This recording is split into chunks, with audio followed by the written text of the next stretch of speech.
the whole hour. We said it. I know we said it, but I'm still a little incredulous. Wow, she just realized we're playing Quincy Jones I the whole knew hour. we were playing Quincy Jones the whole hour, but I'm just reveling in his talent. Yes. Quite the legend. I mean, when you 80 Grammy nominations. Why are you pointing your finger at me? Because you're getting fresh with me. Okay, if you are looking to try the quick and delicious Thanksgiving dishes taking the internet by storm, but don't feel like cooking for hours, okay, our next guest has the answers for you. Listen up. That's right. BuzzFeed's senior food and home editor, Ross Yoder, is helping us with a few viral recipes for a holiday feast that can turn into a meal in less than 30 minutes. Ross, we are all ears. That was a great headshot, Ross. Oh my God, thank you so much. That wasn't actually a very good much. Who's your very kind of you photographer? guys. I actually did it myself. Wow. On a tripod, revolutionary. He does food, he does trends, he does all the things. Okay, listen. I do my best. I do my best. You're going to help us with some viral food trends. Yes. Which I don't know how I feel about all of these viral food trends. Okay, no, some of them are good, some of them are bad. A lot of people don't, which is totally fine. Okay. I think for something like Thanksgiving, it's actually kind of perfect because you always have like the things that you rely on. You have like the brie, you have the potato dish, you have the pies. But where it's fun is sort of, you know, TikTok and social media can sort of teach us these new and sort of interesting applications for these things that we already love. Okay. So it's perfect. Well, it's a conversation starter, too. It gets people talking. It is. That's right. Right? I like to not talk during Thanksgiving. Okay. Now, $1 million question, which is why I'm in the kitchen It's cooking. a silent Thanksgiving. Especially in an election year, maybe. Oh, Lord have mercy. $1 million question, which will determine the rest of this segment. Okay, let's go for it. Are you a cooker? I am. Okay, good. Okay, good. Phew. Well, I cook all the time. I cook too much. Yeah. As a matter of Do you fact. host Thanksgiving? I do sometimes. I do like a Friendsgiving every year. We end up having it at the in-laws most years, which is wonderful. But I do a Friendsgiving where I do far too much and take on a lot, but it's fun. All right. Everything she makes is gourmet. Everything I do is 30 minutes or less. This is right up my alley. Okay, this great. is 30 minutes or less. Then I hope that you're ready to assemble something. Let's go. I have a job for you. Let's do it. All right. First up. So we're gonna start. This is brie butter, and it's kind of exactly what you think it is. It is literally a combination of brie and just some salted butter. You're just gonna sort of blitz it up in your food processor until it's nice and sort of whipped and fluffy. Here's the assembled one right here.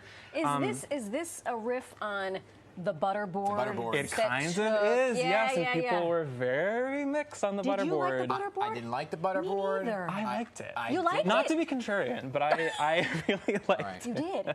There was a hygiene thing, I think. That's what with it was. It was like a thing with the scooping and the fingers and everything else, and I just was like, eh. And you know what? That's why we have a knife here. If you want to swoop it on your cracker. You know what? Can you try to make? So what am I doing? Yeah. So you're basically just sort of artfully just spread that mixture onto this platter. Artfully being the key word here. We're getting there. This is Art just, is a process. This is, right? and this is just brie, any brie. It's literally just any brie, equal parts brie and butter. You want both to be room temperature so they can sort of blitz together really nicely. Salted or unsalted? I like to go salted. With the butter? I because think you're not it's baking. nice. And it's also, you have to sort of take into account that like the toasts or the crackers or the bread likely isn't going to be salted with it. So it sort of gives you that extra like oomph of flavor. This looks beautiful. This actually looks very nice. I think I could leave. Manna. And you could just do the rest of the segment. And then, wait, let's take this off. Good God. Let's take this off. Oh, I like to leave that there. It's great. You know what? I don't want your suit to get all fashimmeled. Right.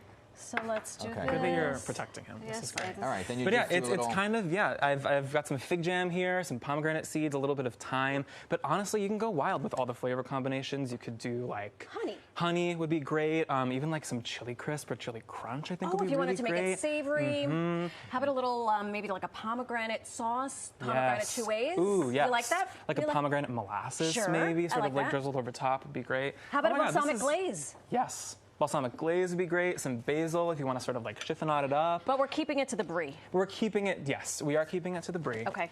And the brie is sort of the star of the show. And I'd say too, that is absolutely beautiful. Come on, you can really go big with the brie. Use like a pungent and funky one or something mild like this. I like this. Are you going to bring this to your mother's Thanksgiving? Ma, this is what I brought you. Hold on. Yeah, I think you should. Let me try. You get my vote. Yeah, definitely go. I'm going to try for this it. business. With the Melba toast. Go ahead. Yeah, nice little Melba. Okay. Yeah. While I'm eating, what do you have next? I'll talk through this. So these are Parmesan crusted potatoes. I first had these at a Friendsgiving, I think last year, and was just so wowed by this. I mean, it's really beautiful in that it's kind of just like your standard roasted baby potato, but you're having them and then you're sort of cooking them and roasting them in this Parmesan and butter mixture, which is right here. So it gets this like really crispy sort of crackly crust on the Are bottom. you smashing them at all? No. You're not smashing them. Oh, I thought you you could. smashed You could honestly combine the smashed and the Parmesan crusted and make some sort of beautiful like Frankenstein thing. Let's do Go it. ahead. So let's do it. So basically, it's as simple as You slice. cutting in half, and then honestly, all you do is just get a little bit of this Parmesan mixture. People do it different ways. Some people sort of like to do it all on the baking sheet and cover it. I think it's a little bit more straightforward if you just want to take the piece of the potato, It's a little more finesse. do it on top, get a nice little layer, This is and then like you're a just gourmet tater pressing tot. down. Honestly, Right. it really is. And you can go wild with the seasonings too. I think in here I just have some pepper and some garlic powder and some onion powder, but you could add in some fresh may I? herbs. Pardon my Oh my God, reach. of course. Oh yeah, let me Please, try this. Stan. that way. Okay, let's see here. Go for it. Go on. No, good. And it's fun. It's not like your standard mashed potato. It's a little bit more Yeah. lively. I might make that tonight, actually. That's a good one. Oh, good. Thank God. Phew! And then so last, so far. any good Thanksgiving meal, gotta finish it strong with a dessert. I hate to bake for someone who loves to cook as much as I Really? love to cook. You Baking's don't like just to bake? not my thing. It's very precise. It's I get hard, it. it's precise. I like to sort of have fun and be Okay. wild, but this is foolproof. There is no way that anybody will ever mess this up. It's What is just it? It's upside down puff pastries. I love a puff. You can do puff. Yes. puff pastry. Can save the 85 day. different It thousand is ways. truly like the unsung hero of all home So baking. what'd you do? I think. You just cut it It's into rectangles. super simple. You just take the sort of defrosted puff pastry, cut it into rectangles, as you said, and then you just lay whatever you want as the filling on the sheet pan itself. So here we just Unlike have the sort of like an potato. apple Right. pie inspired riff. Thinly sliced apples, some butter, some brown sugar, and some cinnamon. And then you just sort of lay the puff pastry on top. crimp the edges, a little egg wash on top, and like 15, 20 minutes later, and then good. you're And it looks nice. Yes. Let's try this. I'll try this one too, actually. All right. Oh, thank you very You've much. all. great. Your hands clean? No, dirty. Cheers. So yeah, It's like you know what you're doing. thank you. I like this. I It's try. like an adult. When is Friendsgiving? When are we coming over? Friendsgiving is TBD, but you'll be the first to be invited once Thank the you. invite goes out, of course.